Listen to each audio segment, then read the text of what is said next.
Buenos días, hoy es miércoles 12 de enero del año 2022. Transmitimos desde Cuenca Patrimonio Cultural de la Humanidad.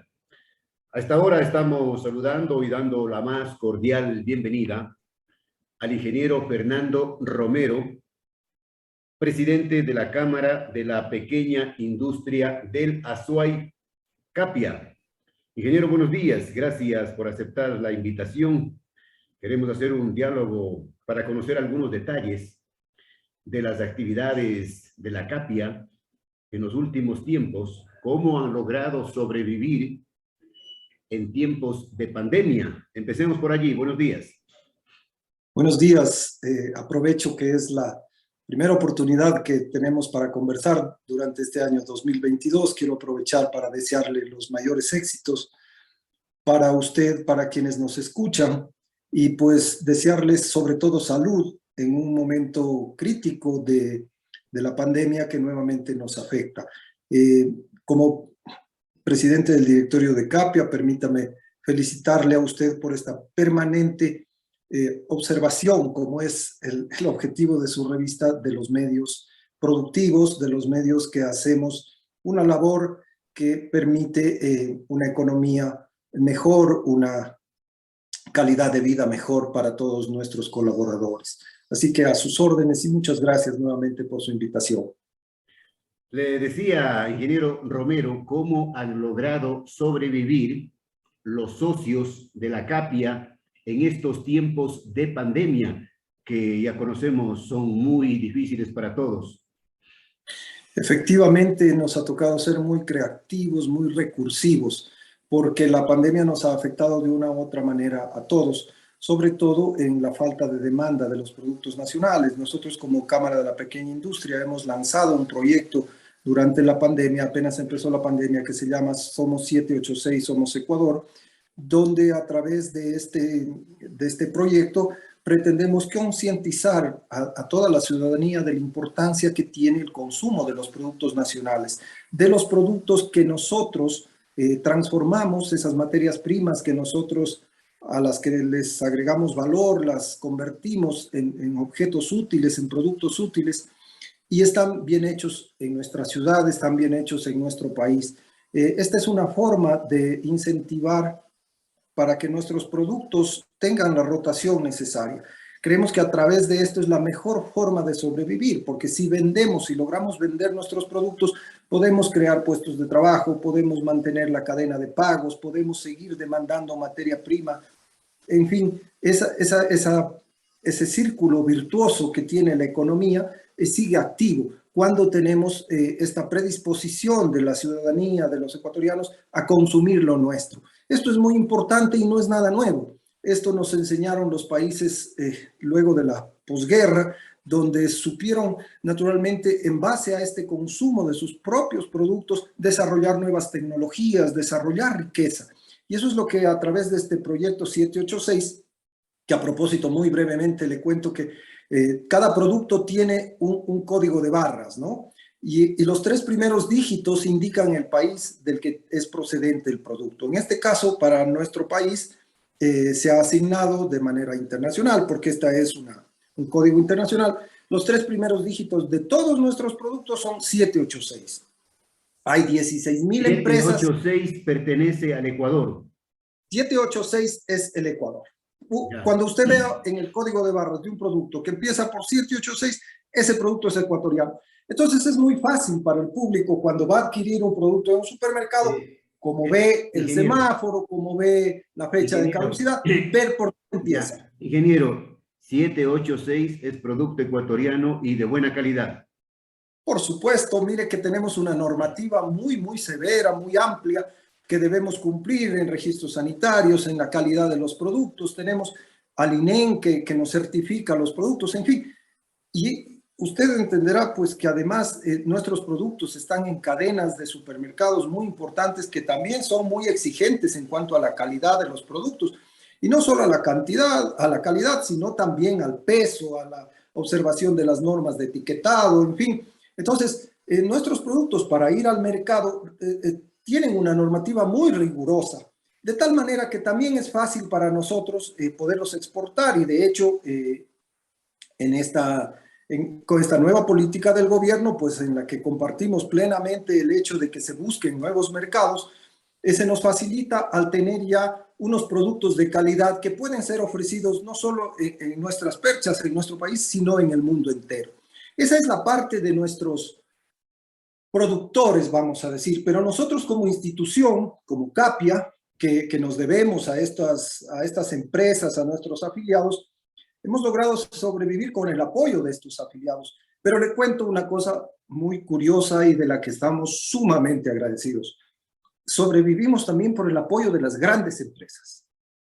Incluso empresas que no son afiliadas o que no tienen que ver con nuestra actividad de pequeña industria, han sido solidarios y han sabido ser responsables socialmente en ayudarnos a mantener... Ingeniero, ¿solidarios en qué sentido?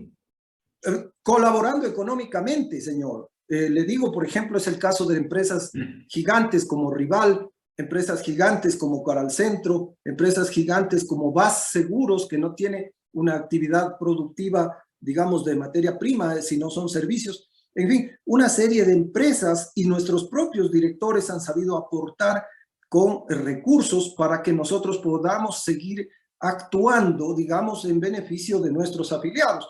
Porque entenderá que nosotros como institución lo que hacemos es, por un lado, ser este puente importante entre las autoridades que tienen nueva normativa, hacerla llegar a nuestros afiliados, pero por otro lado también tenemos una obligación en la capacitación, en la transformación a que estas empresas que posiblemente no tengan todos los recursos, encuentren en la CAPIA respuestas, por ejemplo, en el tema financiero, en el tema normativo, en el tema legal, en varias aristas que usted sabe pues son necesarias para que el día a día de las empresas siga adelante. Más aún en una época de pandemia, que es una época crítica que hemos sabido superar y no ha habido un cierre significativo de empresas en nuestro medio, ¿no? Y eso hay que respetarlo. Han sido 2 años sumamente difíciles, ¿no?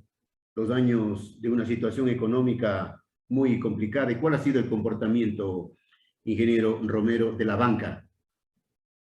Mire, el sistema financiero como tal, uno de nuestros componentes en este proyecto 786, en la parte financiera se llama Credimpulso. Porque esto tiene digamos, varios componentes para lograr este objetivo de lograr que las empresas sobrevivan.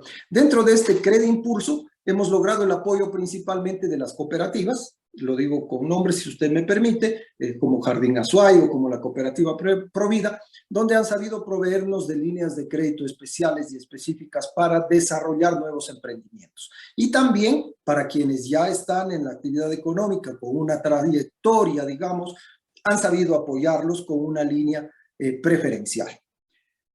Es importante saber que durante el gobierno anterior tuvimos la oportunidad de guiar a algunas de las empresas que son afiliadas para la consecución de este crédito que se llamaba Reactívate Ecuador, donde había el 5% de intereses, 30 meses de plazo, etcétera, que era público, que en realidad no fue de la manera masiva que hubiésemos necesitado como apoyo en una época de crisis, pero de todas maneras algunas empresas que se guiaron a través de este sistema pudieron obtener los créditos. En fin, yo creo que una arista muy importante es el tema financiero para las empresas, sobre todo en una época en la que esta cadena de pagos ha sufrido ciertos colapsos, ha sufrido aumentos en el tiempo y las estadísticas fácilmente nos demuestran que los días de pago se ampliaron y los días de provisión de las materias primas, etcétera, se disminuyeron. Todavía es público y notorio saber que la provisión de materias primas internacionales, que son gran parte de nuestra actividad, todavía tiene digamos, un demoraje importante. Los fletes han subido terriblemente, los fletes han subido ostensiblemente, los tiempos de provisión de las materias primas también han sido un problema. Gran parte de nuestros afiliados tienen materias primas. Ingeniero, el problema de la vialidad es muy serio, ¿no?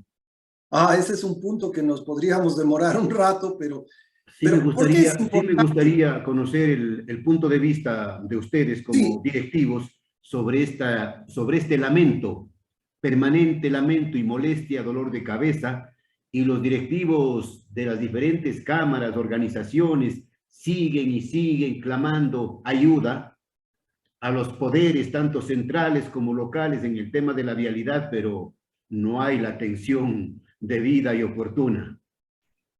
mire, señor Cedillo, este es un tema, yo decía, digamos, como Para que una se merece entrevista un capítulo. especial. Este es un capítulo especial que podríamos hacer un programa sobre la vialidad en el Azuay. Pero quiero resumirlo rápidamente. Nosotros como Cámara de la Pequeña Industria nos pertenecemos a la Asociación de Cámaras de la Producción del Azuay. Nos honra pertenecer a este gremio tan importante donde están todas las cámaras de la producción del Azuay. A través de este conjunto de cámaras hemos tenido la oportunidad de conversar con el señor vicepresidente, con el señor ministro de Obras Públicas. ¿Quién dirige, perdón, quién dirige la Asociación de Cámaras Productivas? Este momento el presidente es el ingeniero Fabián Andrade, presidente de la Cámara de Comercio. Y pues, como le decía, hemos logrado conversar con él. Hay dos puntos importantes. El tema de la vialidad en el Azuay es un tema que tiene muchos años, ¿verdad? Muchos años de sin respuestas, De muchos abandono, años de sin, abandono. sin soluciones, y es un tema que deberíamos enfrentarlo de manera conjunta, productores, pobladores, autoridades, pero ir en un solo sentido, que es el desarrollo de la provincia.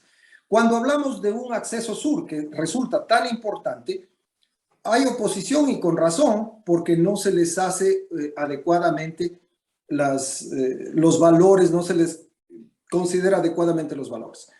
Pero no podemos oponernos por eso, porque esa es solo una razón. Entonces lo que tenemos es que solucionar esa Lo que razón, piden, pero tiene que continuar la realidad. ingeniero, lo que piden es un precio justo, nada más. Pero lo que es correcto, pero es que tiene que ser así, no puede Claro. ser de otra manera. Y estamos de acuerdo con los pobladores de la zona en que tiene que ser un precio justo, pero no podemos parar el proyecto sino solucionar el tema de los precios. Pero el proyecto tiene per se que continuar porque es global, digamos, es en beneficio de toda la provincia. Ahora, mire usted que la Azuay, que Cuenca en particular, a pesar de todas estas circunstancias que tiene, que le quitan mucha competitividad, incluso con otras ciudades del país, tenemos que entender que todos los cuencanos debemos sumarnos al desarrollo para mejorar la competitividad de la Azuay. Esto pasa por vialidad Ingeniero, también. ingeniero, cuando hay liderazgo, tiene que haber liderazgo, pero cuando carecemos de ese líder o de esos líderes, pues es como un barco a la deriva. Sí, porque mire, me imagino una embarcación donde todos reman. Si cada uno rema en una dirección diferente, la embarcación no avanza. Así me veo en medio de este mar de necesidades que tenemos en la ciudad. Entonces, quiero concluir con el tema de la competitividad. Mire, por ejemplo, Cuenca, siendo la ciudad con mejor empleo adecuado, con la mejor productividad industrial, con la mejor calidad en los productos. Usted aquí ve, por ejemplo, tema de cerámicas, tema de lácteos, tema de llantas, o sea, que son productos líderes en el Ecuador. Tema de flores. Muchos temas importantísimos de producción que todavía ni siquiera han sido identificados. Aquí se hace mucha tecnología, aquí se hace mucho software.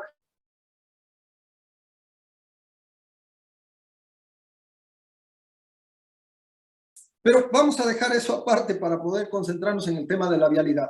Entonces, como le decía, ¿cómo usted puede ser más competitivo comparado por ejemplo, con Durán, con Guayaquil, con Daule, que son situaciones, que son poblaciones que tienen todas las bondades? Tienen puerto, tienen vialidad, tienen carreteras, tienen la facilidad de hacer llegar los productos al mercado. Nosotros estamos permanentemente luchando para que nuestros productos lleguen a los mercados naturales como Guayaquil, como Quito, como Ambato, que son nuestros mercados. Entonces, si nos quitan una vía por el Cajas, usted entenderá que inmediatamente se encarecen los fletes, que es lo lógico. Y los fletes de materia prima. ¿Y quién paga finalmente, ingeniero?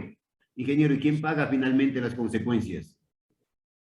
Absorbe la falta de competitividad de nuestras empresas porque ni siquiera podemos subir los precios, porque nos salimos del mercado. Entonces, quien absorbe esas pérdidas, quien absorbe esas inequidades, son las propias industrias, y ahí viene el tema de la falta de competitividad de las empresas. Entonces, yo diría, lastres que se van sumando a las empresas, que van a llegar un momento en que no van a poder soportar. Entonces, ¿qué es lo que están posiblemente haciendo las empresas? Migrando de la ciudad.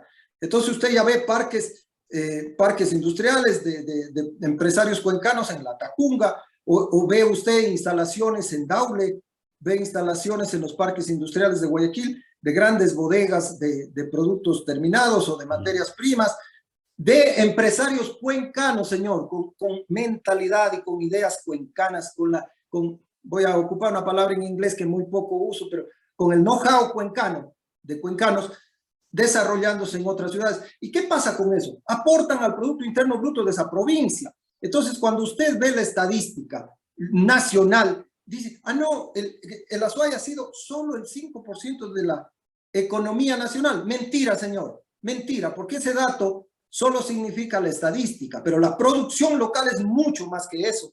¿Por qué? Porque están facturando o porque tienen el RUC fuera de nuestra provincia. Entonces, por ejemplo, solo por poner el ejemplo más grande, toda la energía eléctrica que se produce en la provincia de La Azuay no se factura en la provincia de La Azuay y no aporta al Producto Interno Bruto de La Azuay. Entonces, los datos de la estadística final son mentirosos. Todo ese tipo de cosas nos afectan aquí a la producción de Cuenca, en el sentido de que no podemos, o no se nota o no se demuestra toda la capacidad que tenemos. Entonces, si nosotros no tenemos conectividad aérea, ¿no es cierto? Decimos, no hay pasajeros. ¿Cómo que no hay pasajeros, señor? Si hace 10 años teníamos hasta 11 frecuencias diarias. ¿Cómo que no hay pasajeros? Pero si usted me quita una frecuencia diaria, yo me acostumbro a ir en carro, pues, señor. Entonces, si usted me quita la frecuencia a Guayaquil y me pone 3 fechas para el fin de año y me dice, ya está solucionada la actividad aérea para Guayaquil, cuando el vuelo del 22 ya se suspendió.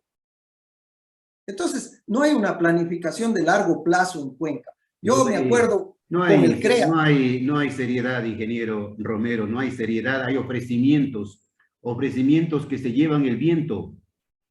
Desgraciadamente, no hay, usted decía un momento, liderazgo. Yo más bien quisiera referirme a una planificación global, a una planificación completa, ¿no?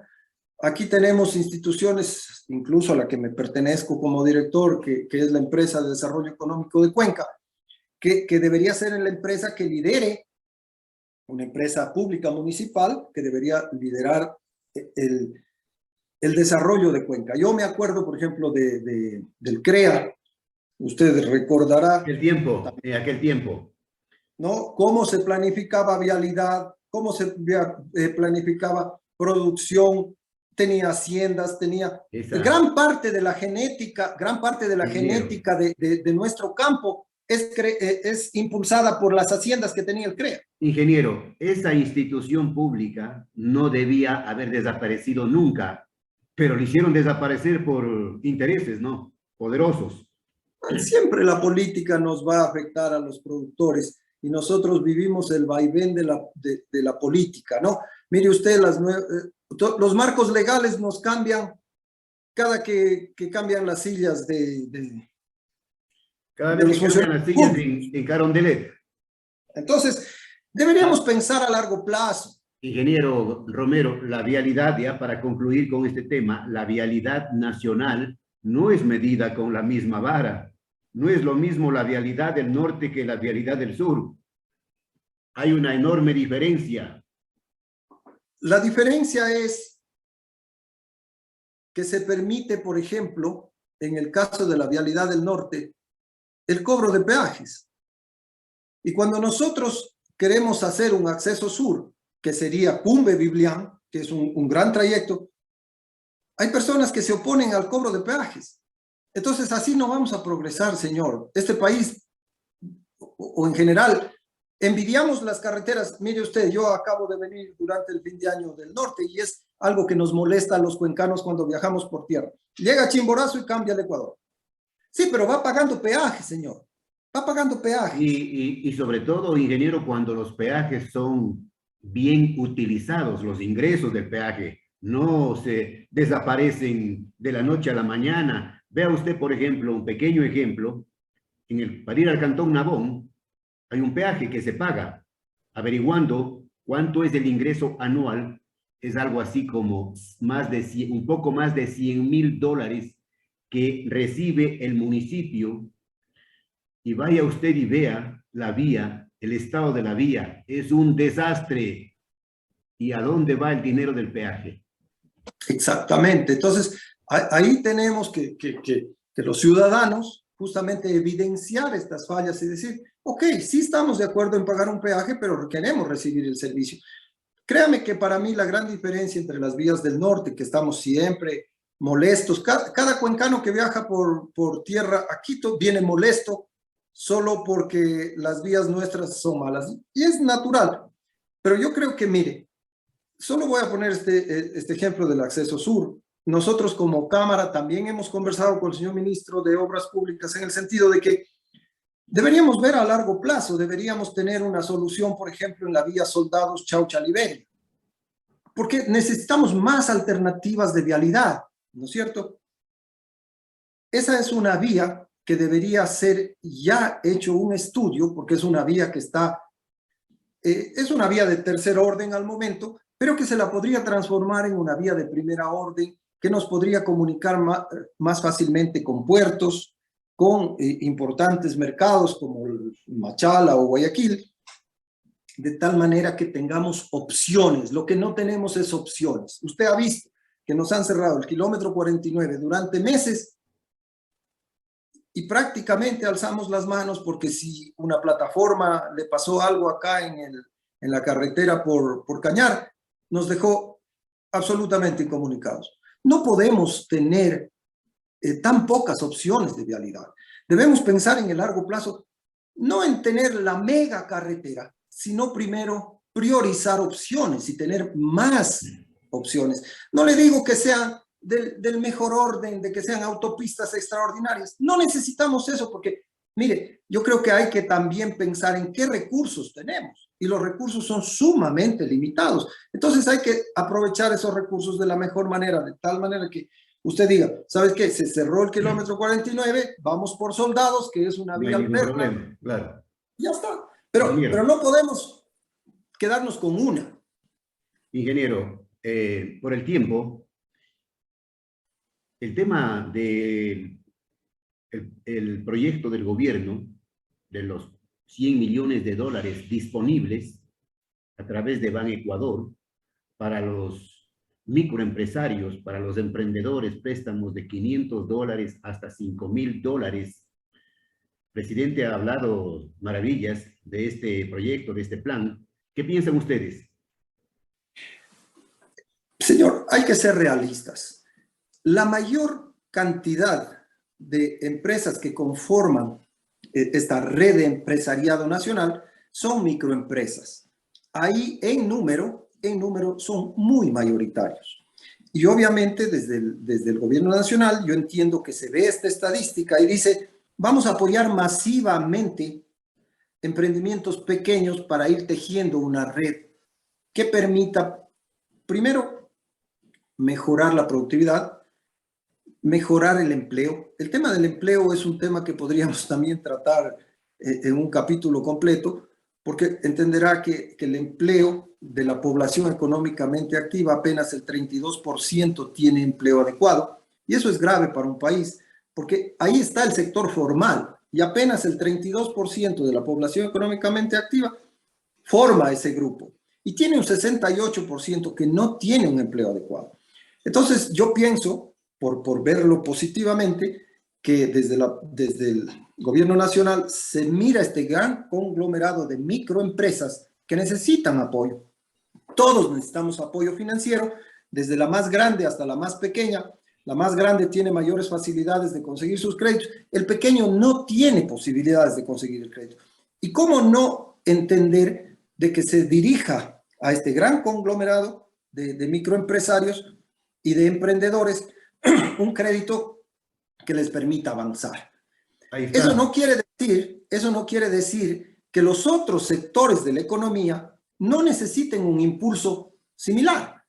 Y de hecho yo entiendo que desde la Presidencia de la República, además con mucho conocimiento sobre este tema financiero, haya una segunda etapa en la que entren, por ejemplo, medianos productores o micro, pequeñas y medianas empresas en un sistema de crédito similar que sirva de apoyo. No se olvide que lo que hemos visto en el mundo es que la mayor parte de los recursos se han dirigido a sostener este empresariado mediano, micro, pequeño, ¿no? Porque es el que mayor consecuencia ha sufrido de la pandemia y que necesita un apoyo de alguna manera especial para sostener los puestos de empleo. Sobre todo, hay que ver que los países mantienen o disminuyen su economía con el índice, por un lado, con el índice de consumo. Usted ve los Estados Unidos, permanentemente lo que monitorea es el índice de consumo. Si los habitantes están gastando, la economía continúa. Pero para gastar usted tiene que tener una fuente de recursos. Eso es el empleo. Entonces hay que cuidar el empleo. Mire, una de las cosas que en Cuenca yo soy, usted sabrá, pues yo no soy cuencano, pero soy orgulloso de vivir aquí. Una de las cosas importantes es la formalidad del empresariado cuencano. Por eso le decía al principio que nosotros tenemos el mejor empleo adecuado del país. Y eso es importante. ¿Por qué? Porque tenemos empresas formales. Cualquier pequeño empresario aquí es formal, tiene su RUC, paga sus impuestos, tiene afiliados al seguro a sus empleados, tiene los contratos con el Ministerio de Trabajo. O sea, aquí el empresariado es... Vea usted las cifras. Usted puede entrar, por ejemplo, al SRI y ver que somos en realidad la tercera ciudad en el Ecuador que aporta con impuestos en el SRI, pero no somos la tercera ciudad en ventas. No somos la tercera provincia en ventas. Sí, ingeniero. Terceros aportando. Eso hace que usted pueda ver la diferencia. Ya. Somos formales. Ingeniero Romero, ya para concluir con esta importante entrevista, gracias nuevamente por permitirnos conocer sus puntos de vista con respecto a estos temas de la vida nacional. Me gustaría tener una opinión suya sobre la Ley de Desarrollo Económico y Sostenibilidad Fiscal que está en marcha. Hoy tenemos sentimientos encontrados, por decirlo de alguna manera. Mire que como en general los empresarios han venido aportando al desarrollo del país permanentemente, no solo con el hecho de crear empleo y de crear una economía mejor, sino también aportando a través de sus impuestos. Entonces, es un poco fuerte el hecho de que nuevamente se quiera afectar y esta única vez, que es permanentemente durante los años, ¿no? Es la única vez, pero es en este año, es la única vez en el segundo año, para el terremoto la única vez, después para la única vez y después para la única vez. Entonces, como que es un cuento trillado como de lobo que atacaba a los chanchitos y ya no creemos de que es la única vez. Entonces, mire, los combustibles han subido, ¿no es cierto? Las ventas de alguna manera hemos logrado recuperar, ¿no es cierto? Pero ya no hay forma de aguantar. Lo que estamos de acuerdo es, por ejemplo, que no se cobre de manera plana sobre las ventas, ese 2% a la microempresa que se cobraba, porque no era un impuesto con el espíritu de la ley. El espíritu de la ley significa, en este caso, que usted tiene una utilidad y que esa utilidad, sobre esa utilidad usted debe causar un impuesto. Y de hecho, eso es el impuesto a la renta. Pero si usted quiere gravar un impuesto sobre las ventas sin hacer el balance, sin saber si tiene o no tiene utilidad, eso ya es un aporte, ya no es un impuesto, o sea, ya eso es una tasa, que es una cosa diferente, porque si yo vendo y mi balance dice que he perdido, sin embargo el Estado me cobra, no es justo. ¿Por qué? Porque mi empresa tiende a desaparecer. Y si yo desaparezco, desaparece una parte de la economía. ¿no es cierto? Desaparecen mis colaboradores, desaparece mi contabilidad, mi parte de compra de materia, toda esa cadena, cuando uno aparece, se Ingeniero, mueve. el gobierno en campaña dijo menos impuestos, pero la realidad es diferente, ¿no? El problema es que cuando se llega y se ve la caja fiscal vacía, agarra la desesperación y usted dice la forma más fácil es el cobro Meter la directo. mano al bolsillo. Claro, cuando lo que debe ser es el incentivo a la producción para que yo tenga más impuesto causado sobre, por ejemplo, sobre el IVA, que es el principal impuesto o es el de mayor volumen de recaudación, ¿no es cierto? Pero ¿qué pasa con el IVA? El IVA es un impuesto transaccional. ¿Qué quiero decir con esto? Que mientras más transacciones hayan en el mercado, el Estado va a recaudar más. Más. Entonces hay que propender a que la gente tenga oportunidad de gastar más, de comprar más o simplemente de hacer mayor transaccionalidad, ¿no es cierto? Si yo vendo 5 veces, así sea el mismo producto, yo estoy causando una diferencia pequeña en cada IVA porque voy añadiéndole algo de utilidad y voy ganando y el Estado va ganando. Entonces, yo creo que son medidas fuertes, desesperadas, porque cuando usted ve los bolsillos vacíos, todos tenemos una medida desesperada. Al gobierno le pasa exactamente igual, porque la economía del Estado es exactamente igual a la de la casa, solo que en el tamaño mucho más grande, pero cuando le agarra la desesperación, señor, usted lo único que hace es ver de dónde salir con dinero. Finalmente, ingeniero, el incremento de los $25 al salario básico. Ese es un tema que he tenido comentarios fuertes en las redes porque he hecho algunas declaraciones, porque no estamos a favor de eso, porque no es un tema técnico, ¿no es cierto? Mire, yo sé que es una oferta de campaña el hecho, y votamos por eso, porque yo también voté por la opción de la SOC, y lo digo públicamente, y en ese paquete venía incluido ese impuesto.